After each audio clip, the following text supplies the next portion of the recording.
but they are in Zen, but want to know now they are Abayana Lu.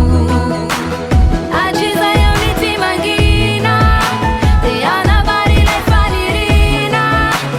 Take one if I'm around Vine, Sally Faniriako Jizaya, Hanumela Yapachiraya, Vanilla Sanitaya, Kalewa Manakizaya, Sally Faniriako Jizaya, they Sally Latiniraya, Vanilla Sanitaya, Kalewa Manakizaya, Sally Faniriako Jizaya.